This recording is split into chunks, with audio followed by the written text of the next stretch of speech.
Alamin ang iba't ibang programa at serbisyong handog ng Ministry of Social Services and Development o MSSD sa mga mamamayan ng Bangsamoro Autonomous Region in Muslim Mindanao sa programang Bangsamoro Muna, MSSD at your service. Samahan ang inyong mga tagapaglingkod mula sa MSSD sa pangunguna ni Minister Attorney Raisa Jajuri at alamin ang mga proyekto at programa ng Bangsamoro Government para sa mga kabataan, kababaihan, nakatatanda at sa lahat ng mga vulnerable sektor ng lipunan. Bangsamoro Muna, MSSD at your service. Mapapakinggan sa DXMS-AM, Radyo Bida, Cotabato City, DXOM-AM, Radyo Bida, Coronadal City at Voice FM Cotabato tuwing Sabado alas 8 hanggang alas 9 ng umaga. Bangsamoro Muna, MSSD at your service. Makialam, makibalita at makibahagi. Sama-sama nating paunlarin ang buhay ng Bangsamoro. Bangsamoro Muna, MSSD at your service.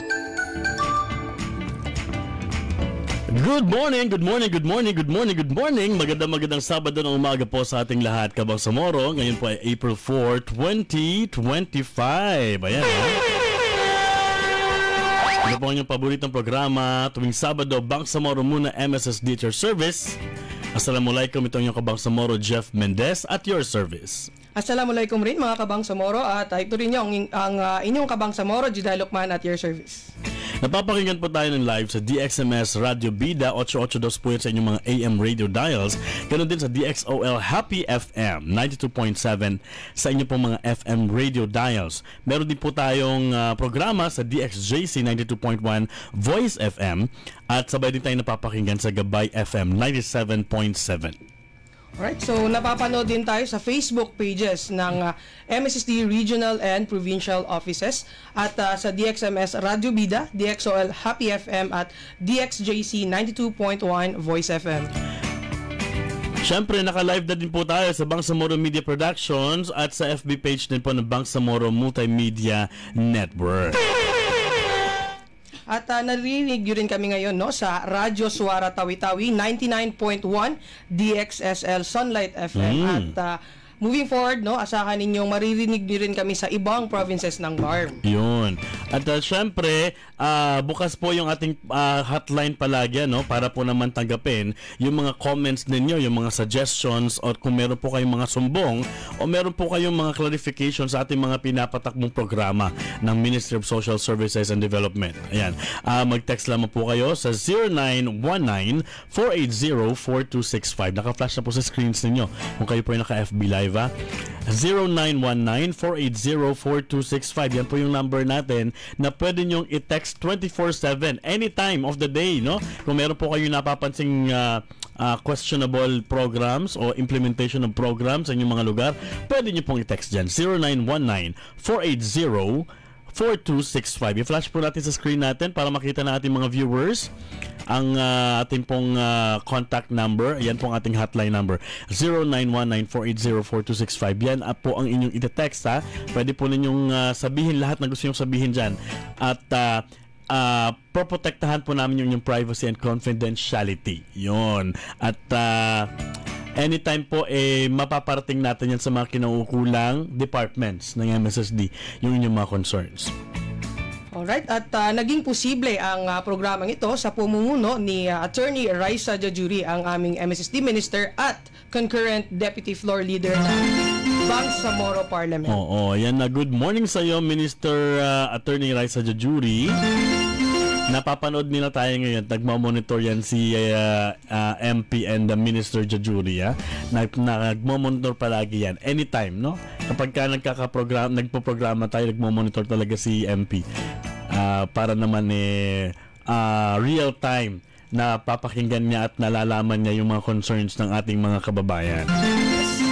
Oo. Siyempre, greetings muna tayo sa ating mga top likers, sharers, top fans po natin na walang sawang nakikinig sa atin at nanonood sa ating FB Live.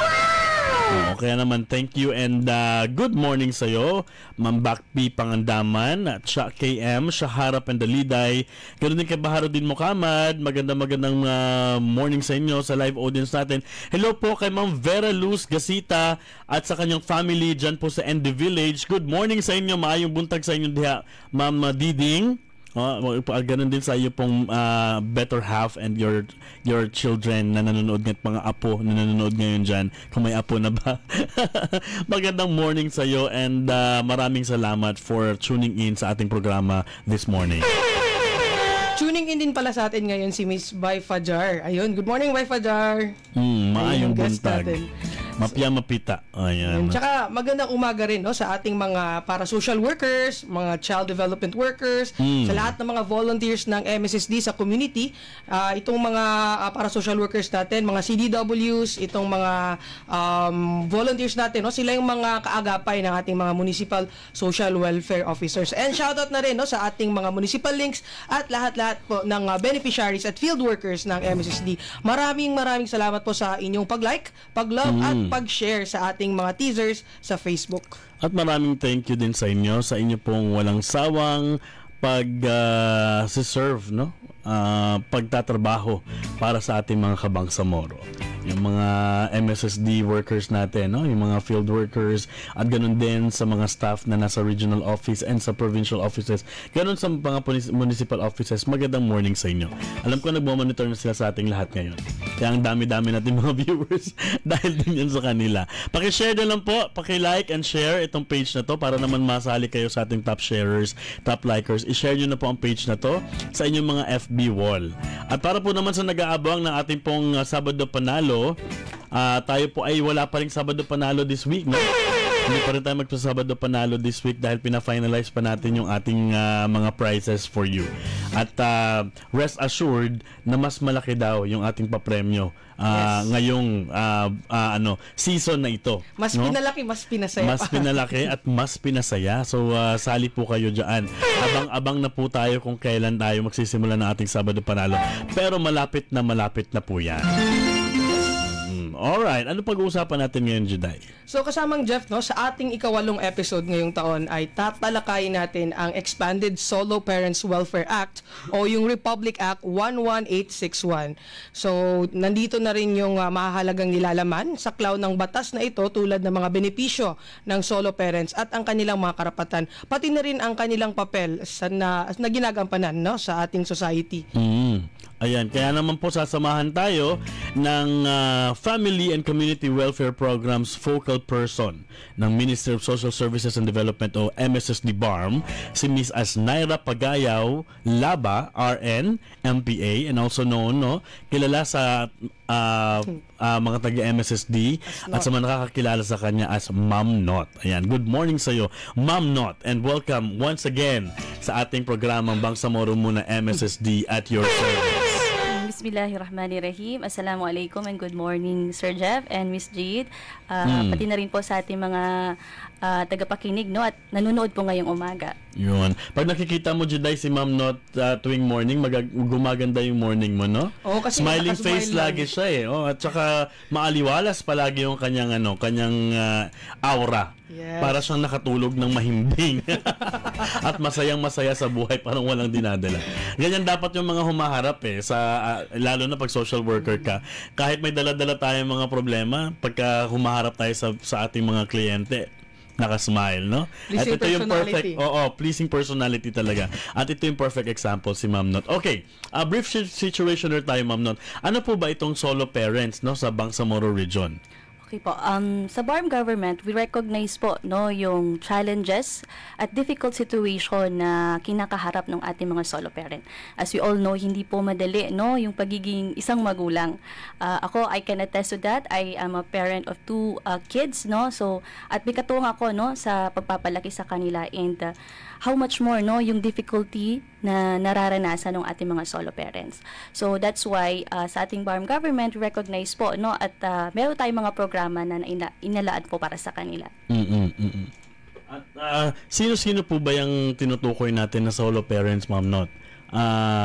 Yan ba yung mga byuda, byudo, Yan ba yung mga separated couple o mga unmarried couple? Considered ba yan sila na solo parent kapag hindi wed? Sino po yung consideration natin dyan? Sige po. Before I discuss yung ating mga category ng solo parent, allow me po to have an overview of ano po yung Expanded Solo Parents Act o yung RA 11861 of 2022. So, ito pong law na ito ay lapse into law on June 2022. Ibig sabihin, kapag pinasa po kasi ang bill, either isa-sign po yan ng President or i-veto. So, in this case, after 30 days, ay hindi po na-actionan, so automatically, it lapse into law. And nagawa po yung revised implementing rules and regulation itong law na po ito noong October 2022 at nag-took in effect noong November 2022. Ibig sabihin, on that day or month or year, automatically, ito na po yung mag-a-apply sa atin as to the definition ng solo parent because may pagkakaiba po at the same time dun sa mga benefits na makukuha po nila. So we just want to emphasize that this law amends yung 2000 or RA 8972 or Solo Parents Welfare Act of 2000.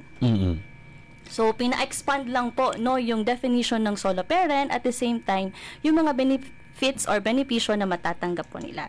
So, for the definition ng solo parent, we just want to emphasize yung exclusive possession of parental authority ay nasa magulang po yan. Ibig sabihin sa nanay at saka tatay. Bakit po natin na-emphasize? Because may bearing po yan doon sa either solo parent siya pero may nare-receive na mga, let's say, tulong doon sa kanyang mga kamag-anak. So, titingnan natin kung pasok ba siya or hindi, no? So, yun po yung emphasis natin na it's between the mother and the father. Then, wala po dapat cohabitation. Ibig sabihin, walang kinakasama or hindi nagli-live-in po yung ating mga solo parent and no co-parenting arrangement. Ibig sabihin, in the past kasi, pag automatic na separated or separated ang isang couple, tinatawag na nating solo parent. Pero for this time, pag ang mag-asawa ay, let's say, separated, pero nagko-co-parenting pa rin sila. Ibig sabihin, may ambagan. Financially, emotionally. Yes. Oo, may ambagan pa din sila. So, hindi po siya mako-consider na solo parent. So klaro po yan kasi may mga iba nag-a-apply, hindi pumapasa sa solo parent. Yun po yung kaibahan nitong expanded. Dahil yung solo parent, ang kino-consider lamang ay yung talagang walang kasamang walang spouse, katuwang. walang katuwang. Hindi man kayo nagsasama kasi kapag hindi man kayo nagsasama pero halimbawa si ex mo ay nagbibigay pa rin ng sustento doon sa anak mo para sa kanya mga pangangailangan, you are not considered as solo parent because nagko-co-parenting kayo. Yes. At saka hindi po siya limited sa financial. Kahit let's say hindi financial nagsusupport yung tatay or nanay, pero yung physical, tumutulong siya, nandoon. Emotional, nandoon pa rin yung support. No? So, yun po, kino-consider natin na hindi sila solo parent. So, yun na yun Klaro. Wala pong co-parenting arrangements. Ano pa po, ma'am, ang definition natin ng solo parent? Opo. Dito po sa Expanded Solo Parents Welfare Act, nire-recognize din po yung mga legal guardian, adoptive, and foster parent. Kasama rin po dyan yung ating mga fourth degree na consanguinity and affinity na relative ng ating solo parent. And then, yung ating OFW spouse or any family member. Ano ba yung fourth degree, ma'am? Para klaro sa kanila. Sino yung fourth degree? Grandparent, no? Yes. Kapatid. First degree kasi yung parent. Second degree, pa yung mga grandparent. Po. Kasama na po dyan. Yung third degree, yung uncle and uncles. Fourth degree, Tito, tita. Yes, yung cousin. Mamaya po, Sir Jeff, i-discuss po natin ng mas detailed po. Para klaro ito sa kanila, ha? Yes po. So, then, kapag inaalagaan ang bata ng kanyang mga kamag-anak na mag-isa, no? Ay considered sila as solo parent. Yes, they can apply. Yes. Meron lang po mga criteria or panuntunan. Yes, panuntunan. So, dito rin po sa expanded na Solo Parents Welfare Act, mas pinataas natin yung edad ng dependents na definition. In the past kasi below 18 years old. Pero ngayon sa expanded Solo Parents Welfare Act, 22 years old and below. Pero meron din siya panuntunan like dapat nakatira or totally dependent siya sa kanyang solo parent, unmarried, unemployed. At yung sa age of majority, sabihin 18 years old to 22 years old, kailangan, before na ma-consider na dependent, nag-aaral po siya. Yun. So, pwede pa din siya basta taga-aral. Kahit 22 na, hindi lang siya 18, no? Hanggang 22 na ang consideration In natin. response po yan sa pagbago ng ating curriculum na yung K-12, wherein nadagdagan yung years. Yung college kasi hanggang 22 years old na eh. Oo. Dahil hindi katulad nung dati, nag-graduate tayo, 20 lang, 19 lang. Ganun lang yun. Pero ngayon ay 22 na dahil meron po kayong mga senior high, junior high, so medyo humaba, K-12 na tayo. So, after ng K-12, may college pa. So, humaba yung years of schooling ng mga kabataan. Okay. Yun. Doon sa mga listeners natin, Juday, importante na makinig kayong mabuti. Alam niyo po kasi, ang dami-dami talaga, dito sa Bangsamoro Region alone, ang dami mga solo parent. No? Hindi lamang dahil separated sila, in most cases, hindi naman talaga sila kasal. No? At naghihiwalay dahil na-disgrasya, nagkaroon ng problema sa relationship, hindi pala sila match. Okay?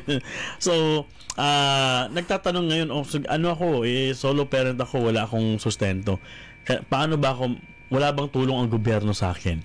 Yun yung mga tanong ng palagi ng mag-isang nanay na nag-aaruga ng kanyang anak, mag-isang tatay na nag-aaruga. Hindi lang ito limitado sa, kasi usually, babae lang lumalapit. Hindi lumalapit yung lalaki, ma'am.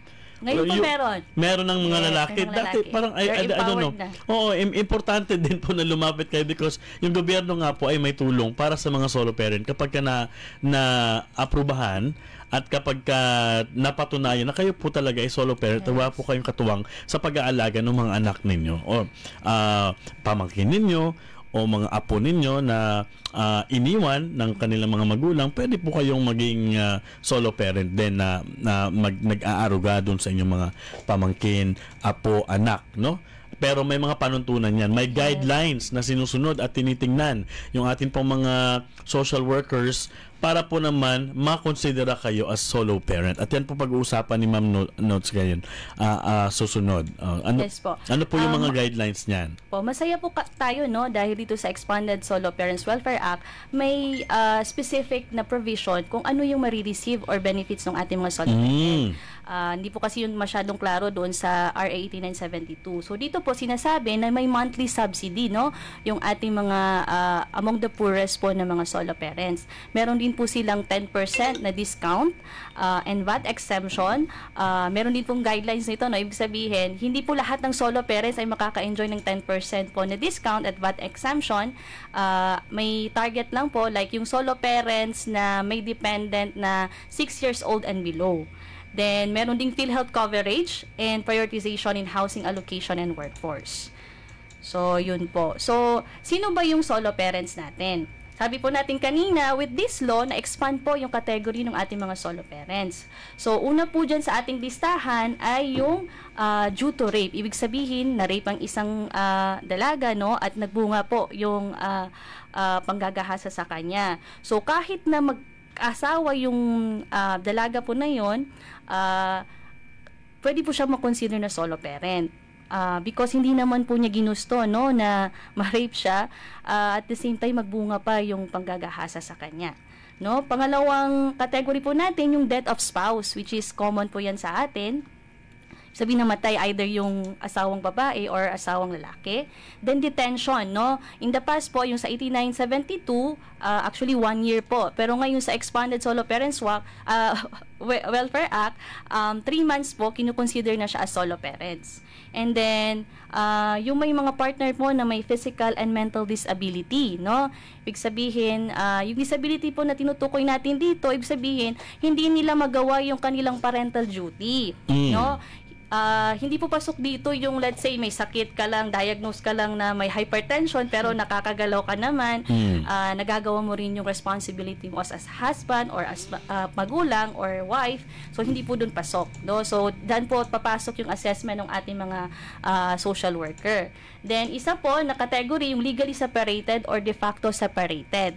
Ibig sabihin ng legally separated, dumaan po ito sa korte, no? And pag de facto, ibig sabihin, which is ito yung common sa atin po, no? Ibig sabihin may agreement lang, no, between the husband and the wife na ito, maghihiwalay na tayo, no. Karamihan po dito sa atin sa Bangsamoro ganun, no. May kasunduan lang, no, yung talak. Then annulled or null marriage, no, dumaan din po ito sa court. Ibig sabihin pinawalang bisa mismo yung kasal. And abandonment, no, inabandon na ng asawa, no, yung mga anak, no, ng 6 months po. In the past po, yung 1872, 1 year po yan. So, mas pinababa po. Then, another category po natin, yung spouse or family member of an OFW. So, ngayon po, na-recognize po, no, yung challenge din ng ating mga OFW, especially mga naiiwan nilang pamilya. Pero, ang consideration po natin dito, kapag more than 12 months po na napalayo, no, yung asawa, tapos belong sa low or semi-skilled na trabaho. Kung ang asawa mo, let's say, ay nag-work sa abroad at 12 months, more than 12 months na, at hindi naman sa semi-skilled na trabaho, like engineer siya or nurse ba siya, hindi po siya pasok. Okay? Then, yung relative within 4th degree, no, ito po, no, yung sabi natin kanina na pwede na yung lolo-lola, provided na yung mag-a-assume nung pagiging solo parent ay solo talaga. Kung lolo at lola, hindi pwede kasi couple sila. Couple. Kailangan solo pa din. Yan, kailangan solo pa rin sila. Kung si tita yung nag-aalaga, wala si tito. Yes. Solo pa din siya. Opo. And in absent po ito ng kanilang mga parents. So may mga documents po na kailangang i-present. So unmarried person, may mga cases po tayo na yun, no, nabuntis, no, tapos di na nagpakasal. So pwede po natin makategorize ito sa unmarried person. Then legal guardian, yung adoptive parent or foster parent, ibig sabihin dumaan talaga sa korte, may adoption talaga na nangyari or may license yung ating foster parent. At saka yung pregnant woman ngayon, no, na pwede na talaga siya. Kaya lang, ito yung medyo critical sa part ng mga social worker kasi minsan, alam mo yon, yung partner nagka-problema lang sa maghiwalay na, gano'n. So, tapos after 6 months, magbabalikan. So, that's why it's very important yung assessment and validation po ng ating mga social worker. Make sure na hindi na magbalikan. Yes. Kasi baka after mga nagbalikan na sila. Oo. So, yung pregnant woman, gaano ka ilang months yung i-qualify for that solo parent benefits, ma'am? Actually, wala po talagang na-specify sa law na anong so, month. So, kahit 1 month pregnant ka, pwede ka nang apply? 1 month, anong trimester ba yan, pwede po siya. Okay. Sige, sa pagbabalik natin, Jids, ay pag-usapan naman natin kung ano ba yung mga requirements para po naman makapag-apply kayo as solo parent at ma-enjoy ninyo ang benefits as solo parent. At ano ba mga reasons na nagka-qualify kayo at nadi-disqualified kayo doon sa applications? Kasi yun naman talaga, nag-apply ako pero parang palakasan naman yata yun, ba't hindi ako pumasa? So malalaman natin kung bakit hindi rin kayo pumasa. Ano yung mga considerations doon kung anong klaseng screening process ang ginagawa ni MSSD para talaga matukoy ang mga karapat-dapat na beneficiary. So dyan naman po kayo, mababalik po kami kaagad. Bangsamoro muna.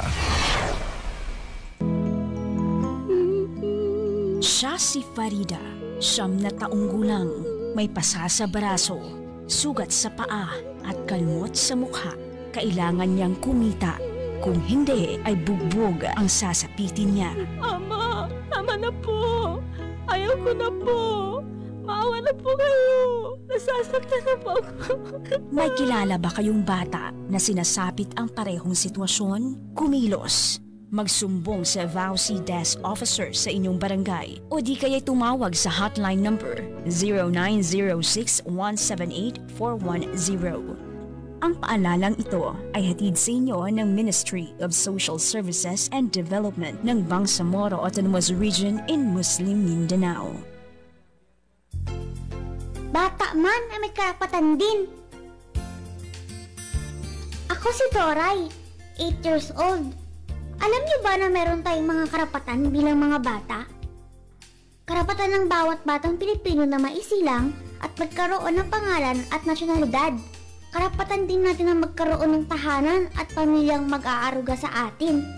Manirahan sa payapa at tahimik na lugar at magkaroon ng sapat na pagkain malusog, at aktibong katawan. Karapatan din ng mga batang gaya natin na mabigyan ng sapat na edukasyon, mapaunlad ang ating kakayahan, habang nabibigyan ng pagkakataong makapaglaro at makapaglibang. Karapatan natin na mabigyan ng proteksyon laban sa pang-aabuso, panganib at karahasan, maipagtanggol at matulungan ng pamahalaan at makapagpahayag ng sarili nating mga pananaw. Ikaw, alam mo bang iyong mga karapatan?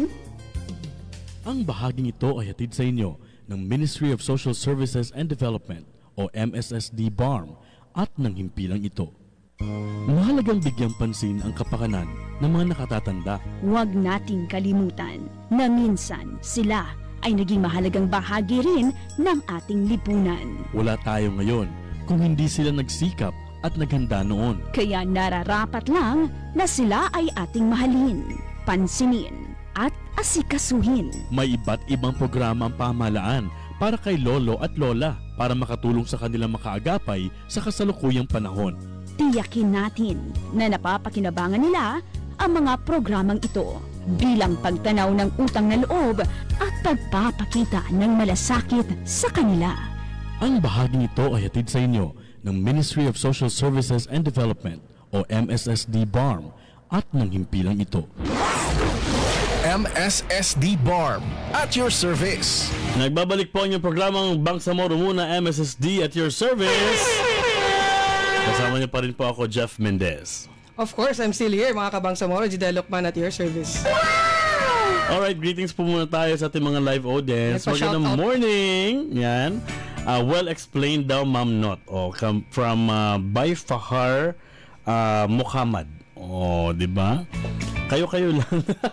Ayun, meron Suporta lang talaga.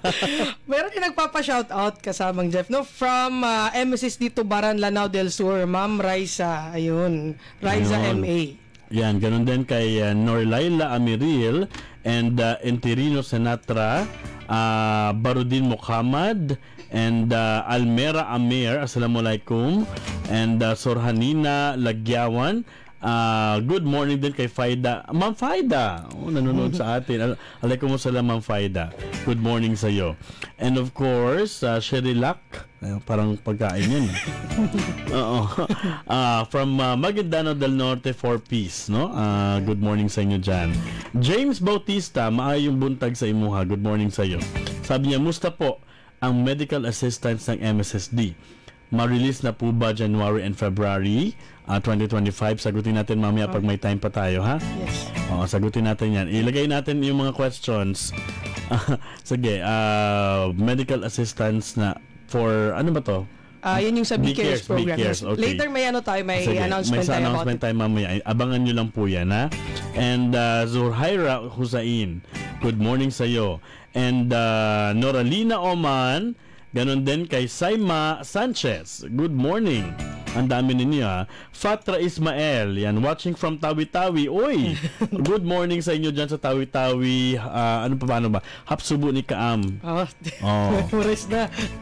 Yan na. Sige. Meron din nagpapa-shoutout sa ating hotline. Ayun. Sabi niya, sa ating hotline, salamang mga ka-MSSD, I'm listening here in New Panay, Pigkawayan, North Cotabato. Greetings coming from Joel Madrio Brizuela po. Hello, Joel Brizuela. Alam ko, avid listener natin yan, si Joel Brizuela. Walang mintis. Oo, walang mintis yan. Every Saturday, nakikinig si Sir Joel and family sa ating programa. Maraming thank you po sa inyo, Sir Joel.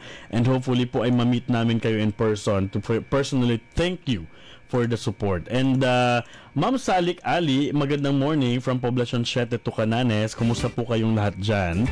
Sa Purok Usman, Tucananes. Hello din kay Ma'am Hami, lalaki yata to. Si Hami. Sir Hami Biludin. Si Hami Biludin, ang focal ng REC. Yes, good morning po sa inyo dyan sa Datudin Sensuat, Maguindano del Norte. Buong puwersa yung kanilang kanilang division. Buong kayo. Raiza, Ma'am Raiza Ma, and Kampong Karima. Very good ka daw, Ma'am Not. Di ba? Meron palang teacher ito. Ano ang grade niya po, Ma'am? Nakasabi siya, very good ka daw, Ma'am. Sige, bigyan ng grade yan.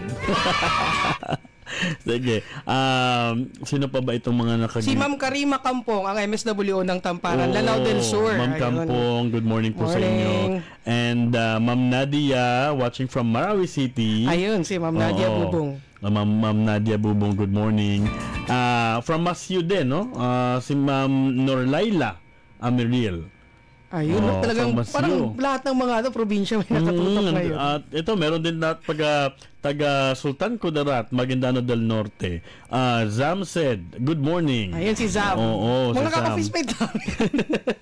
Ayun na. Taga-MSSD, buong puwersa nanonood ngayon kay Mo. Maraming thank you po sa inyo. And hopefully ay huwag kayong magsabang makinig sa atin at sumuporta sa ating programa. Importante po kasi ito na ma-share po ninyo itong program natin, na itong FB Live, i-share po ninyo ito dahil marami po talaga silang matututunan, lalo na at sa programa natin ngayon, ang episode natin ay pinag-uusapan natin ang tungkol sa Solo Parent Act, no?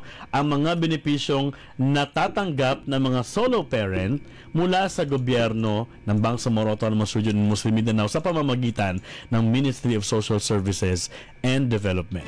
Bago natin balikan si Ma'am Not para po doon sa mga documentary requirements, ay mag-update po muna tayo.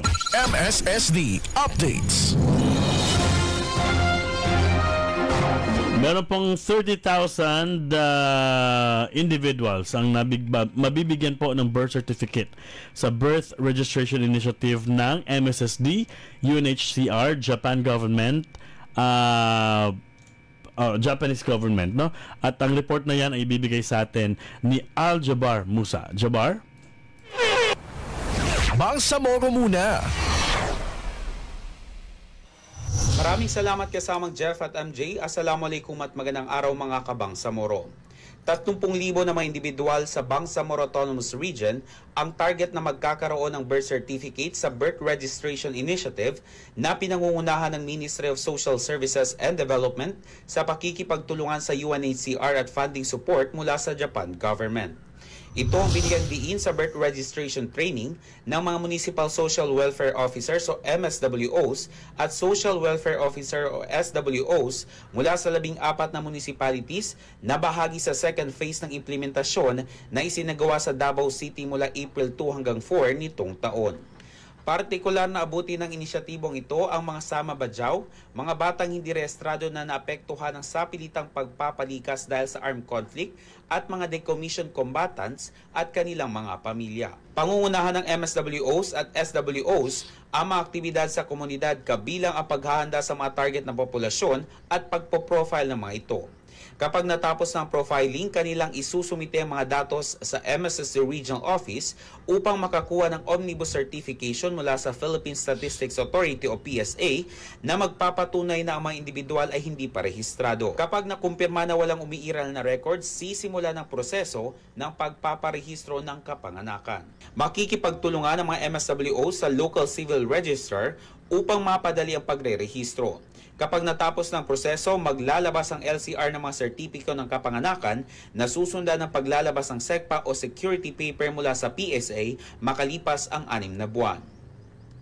Bukod sa UNHCR, kasama sa inisyatibong ito ang Philippine Statistics Authority BARM, Office of the Presidential Advisor on the Peace Process o OPAPRU, UNICEF Philippines, Community and Family Services International at Relief International. At yan ang ating update sa ngalan ng MSSD Regional Communications Team. Ako po si Aljabar A. Musa ng Bangsamoro Muna, MSSD at your service. MSSD Updates. Salamat Aljabar Musa sa report na yan. MSSD para sa Bangsamoro. Bangsamoro, 8:37 na po ng umaga. And balikan po natin ang ating bisita this morning, MJ. Si Ma'am Aznaira Pagayaw Laba, RNMPA. Siya po yung ating pong Family and Community Welfare Programs focal person ng Ministry of Social Services and Development. Oh, hi ulit, Ma'am. Not. Yan. And balikan natin yung iniwan natin na tanong. Ano po ba yung mga requirements para po makapag-apply sila as solo parent? At ano po ba yung mga consideration of passing the screening and failing the screening? Okay po.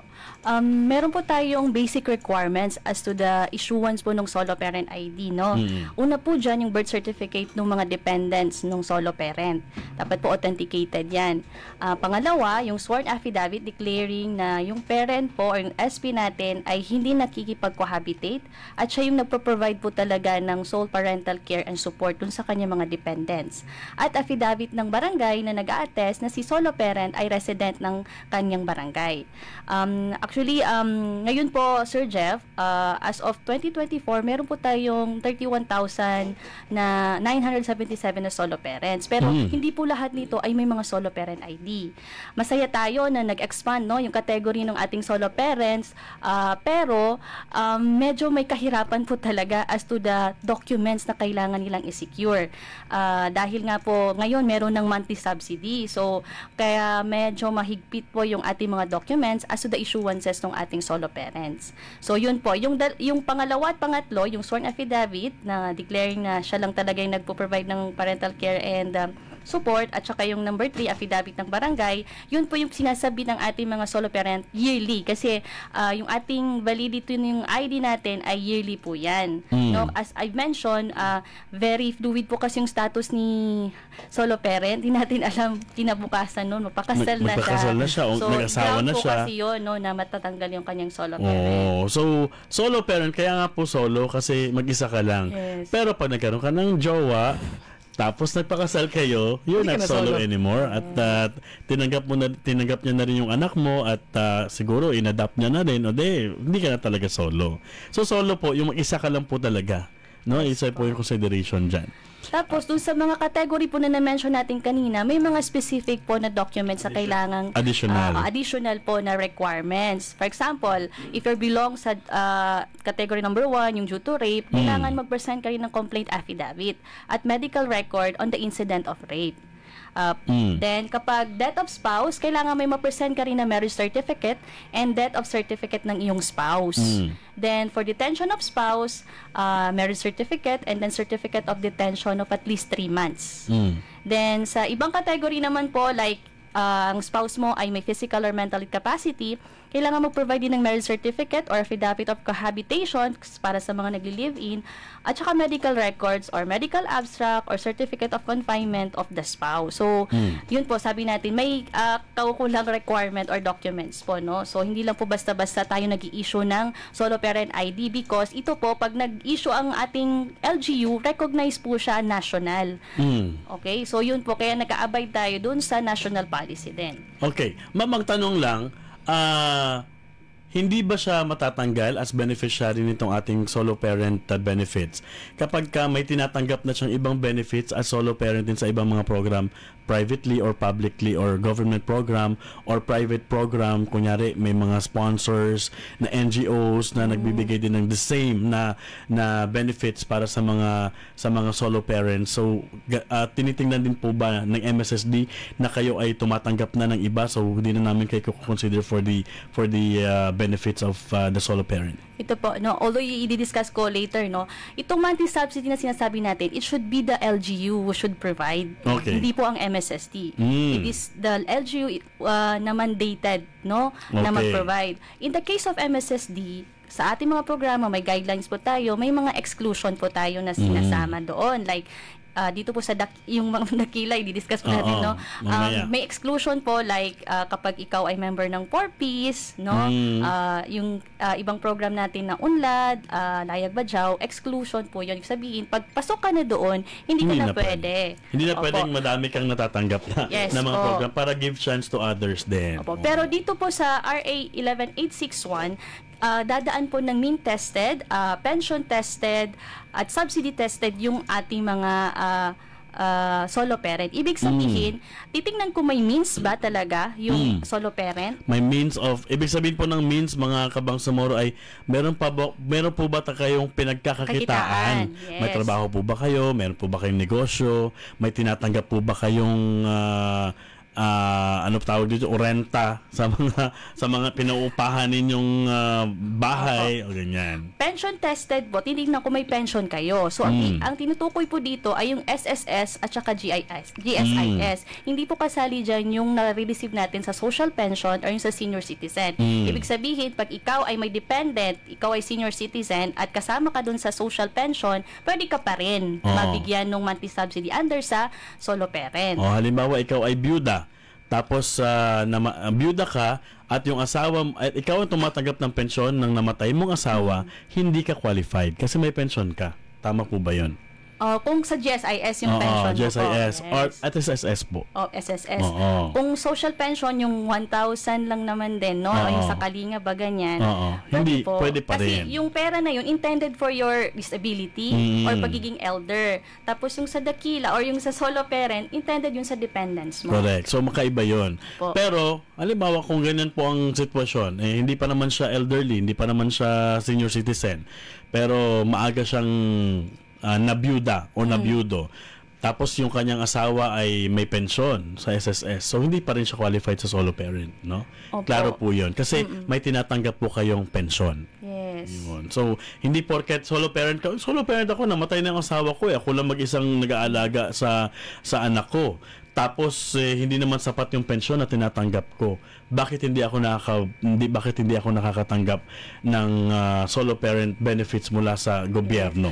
Apo, solo parent ka pa din, pero hindi mo marireceive yung additional benefits for monthly subsidy. Yes, you can avail other benefits like educational. At saka yung discounts. Yes, yung discount po, specific lang po siya sa may mga dependents na 6 years old and below. So, klaro po yun. Malinaw po yun. So, meron pong 20% discount yung solo parent. 20% ba? Tama ba ako? 10% 10% po. lang. And VAT exemption.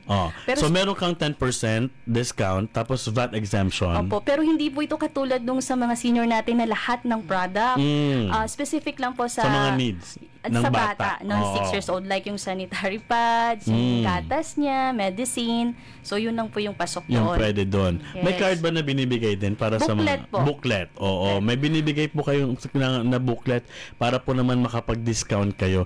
Pero selected items, yung mga ginagamit lang para sa mga anak nyong 6 years old below. Opo. Doon sa solo parent ID nila, makikita po nakakategorize yan, either A and B. Pag B po yung category ng as beneficiary ng ating solo parent, ibig sabihin, pasok ka doon sa 10% na discount at saka VAT exemption. Pag A, more on sa ibang benefits ka po, like yung sa monthly subsidy, mga ganun po. Kasi hindi po lahat talaga makikater niya.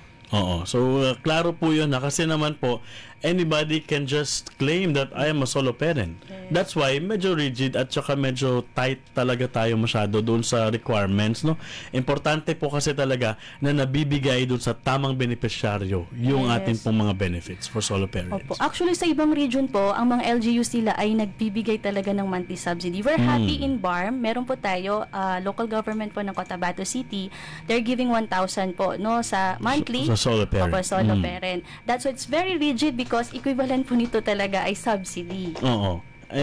Kung pataka ng paghatag, so sayang naman na hindi napupunta doon sa talagang tama na napupuntahan dapat. So yun, kaya po naman dumaan lang tayo sa process, no? Huwag tayong mag-shortcut and trust the process dahil kung kayo po talaga ay qualified for the benefits, mapupunta po sa inyo yung benepisyo na yan. Yes, despite the difficulty, we're encouraging ko talaga na magparehistro yung ating mga solo parent for them to enjoy yung mga benefits na intended for them. Yung subsidy kasi 1,000 maybe maliit para sa inyo. Pero yung iba pang mga benefits, importante kapag ka meron kang card, pag may solo parent card ka, marami kang mararamdaman mo na medyo ma-feel ko yung discount, ma-feel ko yung ginhawa konti doon sa mga binabayaran ko. Yes po. Then for proceed po tayo sa requirements. For separation or de facto, kailangan po ma-present yung marriage certificate, judicial decree of legal separation, or in case of facto separation, yung usual na nangyari po sa atin, mag-present na po ng affidavit of 2 disinterested person attesting to the fact of separation of the spouses. Then, for null and annulled marriage, kailangan din po ng marriage certificate annotated with the fact of declaration of nullity or annulment. Then, judicial decree of nullity or annulment of marriage or recognition of a foreign divorce. So, for other category po natin yung abandon, ibig sabihin iniwan ka ng asawa mo, no? So, mag-present lang po tayo ng marriage certificate, tapos affidavit of two disinterested person attesting to the fact of abandonment of the spouse, and police or barangay record of the fact of abandonment. May magtatanong, ma'am, matagal nang nawala yung asawa ko pero hindi ko po na-report. So, tatanggapin po natin, like for instance, ngayon lang po kayo magpa-file, no, sa police, mag-report. So, i-consider po yun ng ating mga social worker.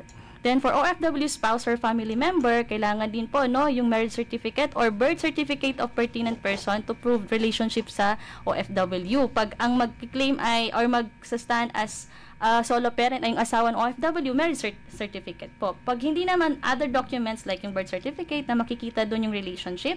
Tapos, kailangan rehistrado po yung pagpunta niya sa ibang bansa, POEA Standard Employment Contract or equivalent. Photocopy of OFW's passport with stamps and proof of income of the OFW spouse or family. Kasi baka nga naman, hindi naman belong sa semi-skilled, no, na work yung ating OFW.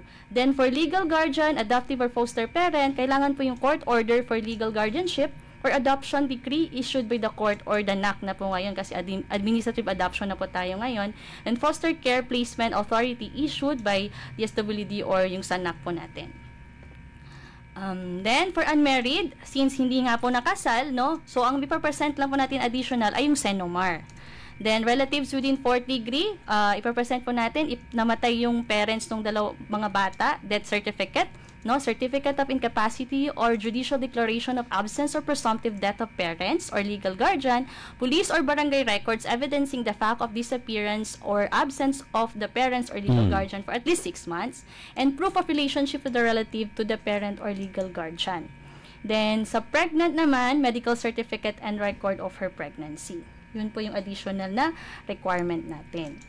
So, kapag naman tayo ay mag-a-avail, no, ng subsidy, sabi natin kanina, hindi po lahat ay makaka-avail ng subsidy. It is intended, no, for those na belong sa poverty threshold or earning below the minimum wage po natin. So, kailangan po na additional requirement yung affidavit of no employment or income tax return or similar tax returns. Tapos, pwede rin po yung social case study issued by the Municipal Social Welfare Development Officer or MSWO or any verifiable proof of income or certificate of indigency.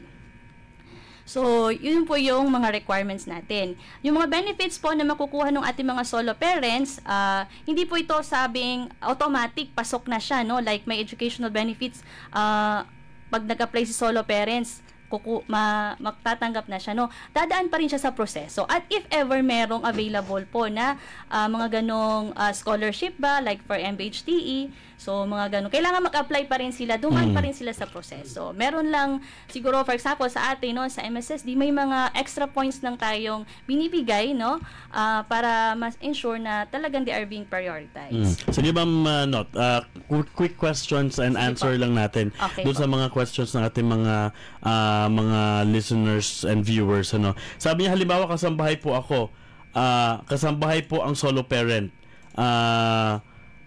makakatanggap daw po ba ng benepisyo kung kasambahay yung solo parent? Ang tanong po dyan, meron na ba siyang solo parent ID? Yun. Kasi po, yun po yung pinakauna, no? For example, kung you are talking about the Dakila program na meron po si MSSD, isa po sa requirement, titingnan ng MSWO, kung meron kang solo parent ID. Kailangan po, ma'am, magpunta muna po kayo sa inyong LGU, mag-apply po muna kayo doon sa solo parent ID po. Yun.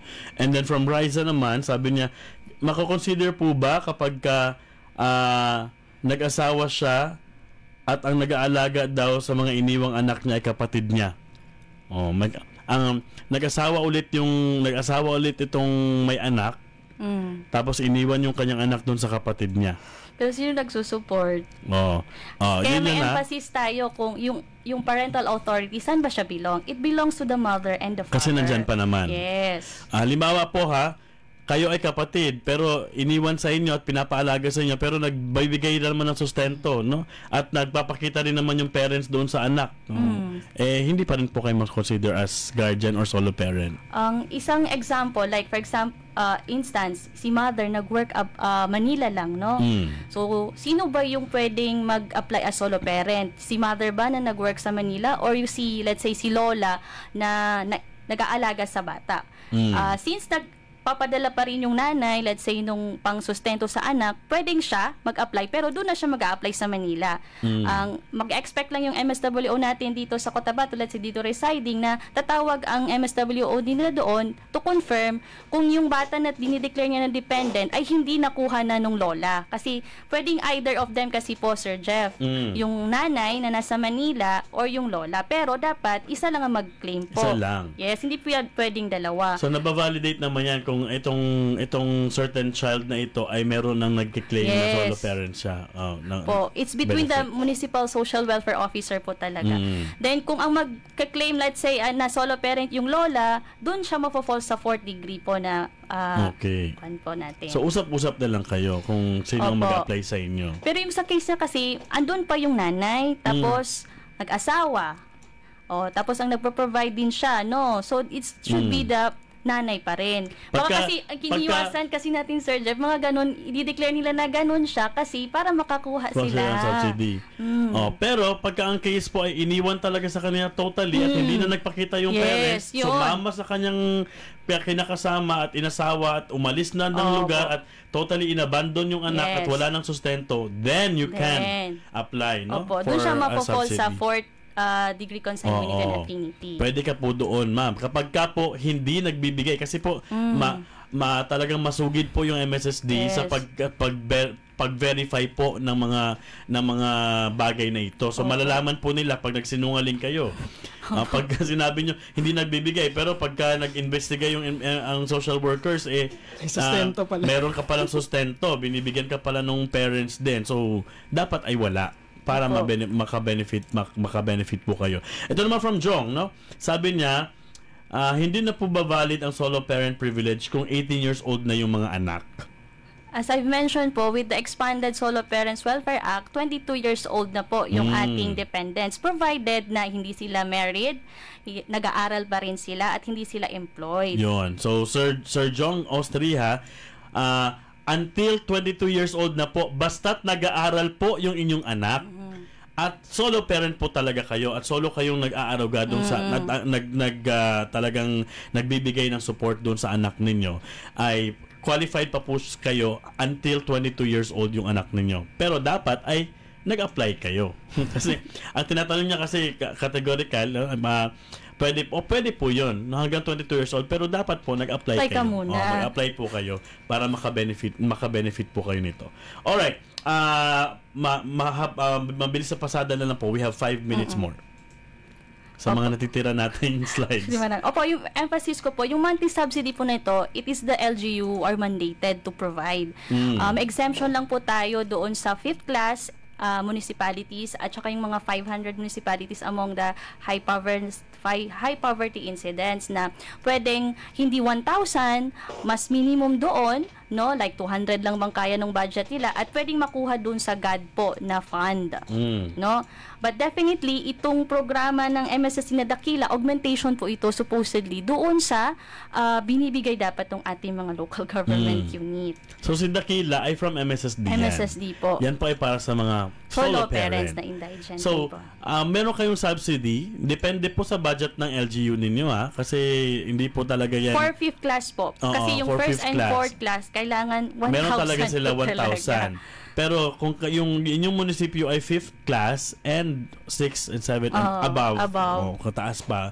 So, ibig sabihin po, hindi po kumikita yung inyong munisipyo. Hindi po kumikita yung LGU nyo. Wala pong pambigay, pantostos sa inyo. So, gagamitin po yung GAD, no? Yung Gender and Development Project fund nila para po maipamigay sa inyo kahit ba konti-konti. monthly subsidy, dapat minimum wage earners and below. Yes. Opo. Hindi pwede yung sabi natin na may kaya naman. So, yun po, may category yung benefits natin actually dun sa solo parent ID pa lang. Tapos, yun po, hindi siya pensioner. Tapos, pwede po yung ating mga senior citizen and PWP po na maka-avail pa rin po. Then, for 10% discount, ito yung sabi natin, napili lang po, no, yung mga products na pwedeng maka-enjoy ng 10%. Yung baby's milk, food and micronutrients supplements, sanitary diapers, prescribed medicines, vaccines, and other medical supplements. Sabi nila, minimum wage earners daw. Alamin niyo po yung minimum wage sa mga lugar ninyo. Tapos, pag tumatanggap kayo na higher than the minimum, automatic po hindi po kayo qualified. So, wag na po kayo mag-apply. Halimbawa, yung minimum wage po ng inyong lugar ay 360 per day. Pero ang tinatanggap niyo po 500 pesos per day, hindi po kayo qualified for the benefit. Okay? Klaro. Pero qualified pa rin po kayo makumuha ng card na solo parent kayo. Hindi nga lang kayo makakatanggap ng subsidy. Additional benefits. Okay? Klaro po yan, ha? Sige po. Then, may automatic PhilHealth coverage po din, no? Then, housing project. Pero yun po, sabi natin kanina, kailangan mag-apply sila. Hindi po automatic na mapapasok kayo. At depende kung sa LGU nyo ay merong ganong proyekto. Oo. Po. So, meron pong housing project. Yung automatic PhilHealth naman, meron talaga yan, no?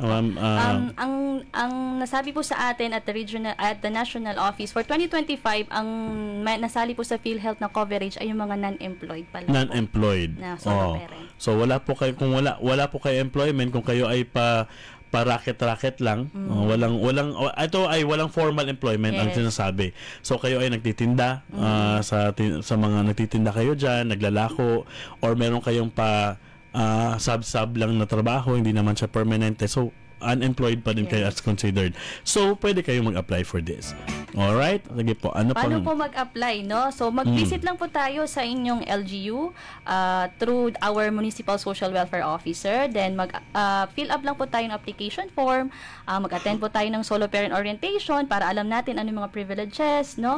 Undergo necessary assessment pa rin po yung ating Municipal Social Welfare Officer. Then, i-review yung documents nyo and mag-i-issue na po tayo ng solo parent ID. Yun. Okay po. So, it's very timely na na-invite po tayo ngayong month, no? Kasi every April po talaga ay nagse-celebrate po tayo ng Solo Parents Week and Solo Parents Day. So, yun po, no? We are celebrating every third Saturday of April, no? Ng Solo Parents Day, and every third week of April for Solo Parents Week. So, may mga prohibited acts po and penalties under this law, no? So, kaya very strict, no? Kasi ayaw natin na mayroong mga tao na mang-abuso doon sa ating mga privileges na binibigay sa solo parents. So, any person, corporation, entity, or agency that refuses or fails to provide the benefits granted to the solo parent. So, first violation po, merong fine of not less than 10,000 but not more than 50,000, or imprisonment of not less than 6 months but not more than 1 year. For any subsequent violation, may fine po na not less than 100,000 but not more than 200,000, or imprisonment of not less than 1 year but not more than 2 years. Ito po yung mga, let's say, sa mga establishment, no, na hindi po nag-i-implement. So, ito naman, any person who misrepresent, sabihin nagsinungaling, no, nag-provide ng falsified documents or fraud documents. So, ano po yung pwedeng ma-penalty sa kanila? Fine of not more than 50,000 and imprisonment of not less than 6 months but not more than 1 year. Yun. So, na-mention ko po kanina, ang MSSD, we recognize po yung challenges na kinakaharap ng ating mga solo parents. So, in response, meron po tayong programa intended for ating solo parents. Ang tawag po natin dyan ay Dakila Bangsamoro Program, or ang ibig sabihin po niyan, demand-driven and adoptive key actions for indigent solo parents in leveraging their aspirations. So, dito po, ang tinatarget po natin ay mga indigent solo parents wherein we're giving 1,000, no, na cash or financial subsidy monthly po. Para po makatulong dun sa pag-support nila sa kanilang mga anak. That's aside from the LGU 1,000 pesos. Yes. Oh, so 2,000 pesos pagka pumasa pa kayo dito. Supposedly, kung merong... Pag pumasa. Opo. Oo.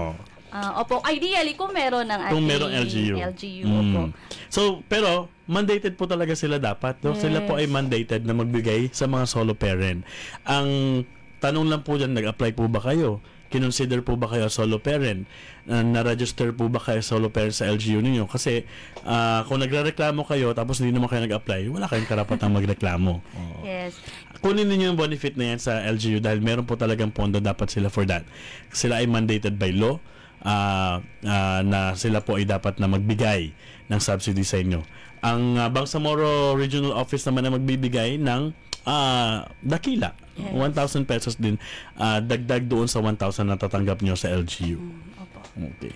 Sige ma'am, final message po sa ating mga solo parents. Opo. Ini-encourage ko po, no, kahit mahirap po yung mga documents or requirements ng ating pagiging solo parent, ini-encourage po natin na magparehistro po kayo. Kasi it's the only way for you to enjoy kung ano po yung benefits, privileges na meron po para sa ating mga solo parents. And for our local government unit, yung ating other partners na ministries and offices, magtulungan po tayo, no, na implement po yung mga provisions na nasaad po sa ating RA 11861 because hindi po kakayanin ni MSSD lang alone. So, yun po. Nandito po ang Bangsamoro government sa ating mga vulnerable sector and that includes our solo parents. Thank you so much po sa inyo, Ma'am Asnaira Pagayaw Laba, RNMPA.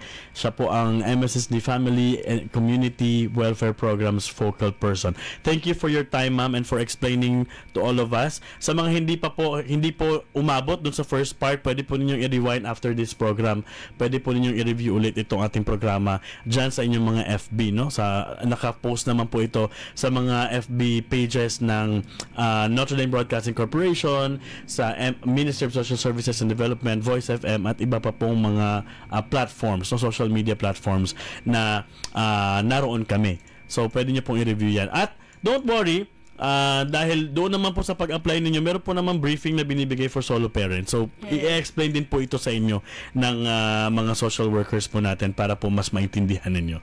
Ang gusto lang po namin na mas malawakan, no? Mas malawak po yung makakaalam nito para po mabigyan daan at mabigyan kayo ng lakas ng loob na mag-apply. Kung alam ninyo sa sarili niyo na ay solo parent ako pala yan, kailangan ko pala yan, no? Pwede pala ako dyan. So, pumunta lang po kayo sa mga LGU ninyo at tutulungan po kayo ng mga social workers na naka-assign dyan sa inyong mga LGU. Alright, Ma'am No, thank you so much once again and good morning sa iyo. Okay, Jids? Alright, no, para sa ating mga clients ng medical assistance under BCares program, may announcement po ang MSSD, no? Patuloy pa rin pong tatanggap ang MSSD Crisis Intervention Unit ng mga applications para sa Bangsamoro Critical Assistance for Indigents in Emergency Situations o yung BCares para sa makagamot, pagpapa-hospital, pagpapalibing at iba pang uri ng tulong sa ilalim ng programang ito. Gayunpaman, alinsunod sa Section 261 ng Omnibus Election Code, ipinagbabawal ang pagpapalabas, paggugol o paggamit ng pampublikong pondo sa loob ng 45 araw bago ang isang regular na halalan. Maliban sa mga sahod, karaniwan at normal na gastusin o mga pinahintulutan ng Commission on Elections. Dahil dito, ang MSSD po ay naghain ng aplikasyon para sa exemption mula sa nasabing pagbabawal, no, na kasalukuyang nakabinbin ngayon sa COMELEC. Kaugnay nito, patuloy natatanggap ng mga application para sa BCares ang mga tanggapan ng MSSD. Ngunit, pansamantalang suspendido ang lahat ng pamamahagi ng pinansyal at medikal na tulong ng MSSD-CIU mula noong March 28, 2025. Mananatili ang suspensyong ito hanggat hindi pa nakakakuha ng exemption mula sa COMELEC o kung walang exemption na ibibigay hanggang May 12, 2025. Ang araw ng national at local election.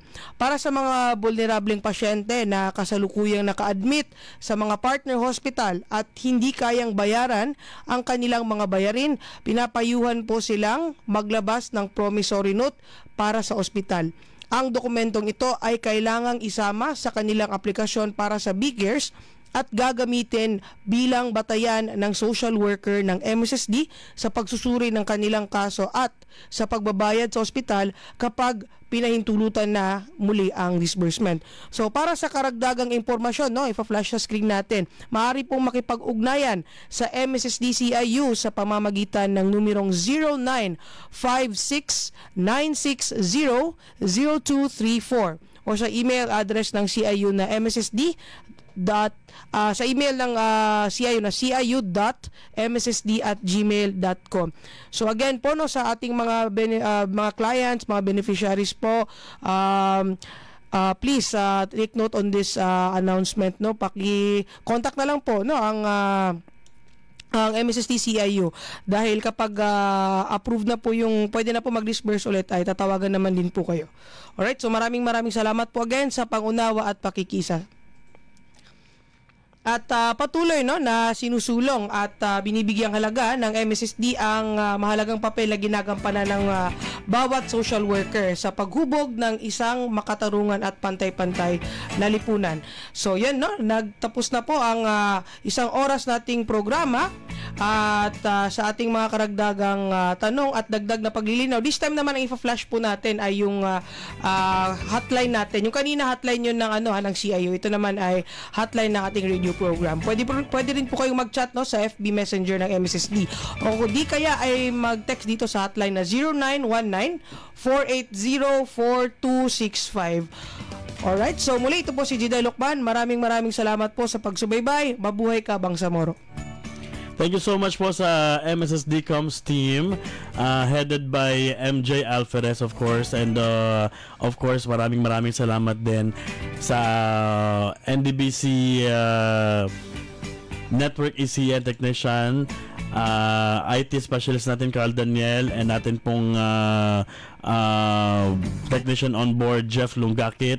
Nasa transmitter site si Jonathan Estorbo. Ako po si Jeff Mendez. Thank you. Maraming salamat sa lahat ng umantabay, nakinig at sumama sa amin sa loob po ng isang oras na pagtatanghal dito lamang po sa inyong programang Bangsamoro Muna, MSSD at your service. Inyong napakinggan ang programang Bangsamoro Muna, MSSD at your service. Hanggang sa susunod na Sabado, alas 8 hanggang alas 9 ng umaga, dito lamang sa palatuntunang Bangsamoro Muna, MSSD at your service.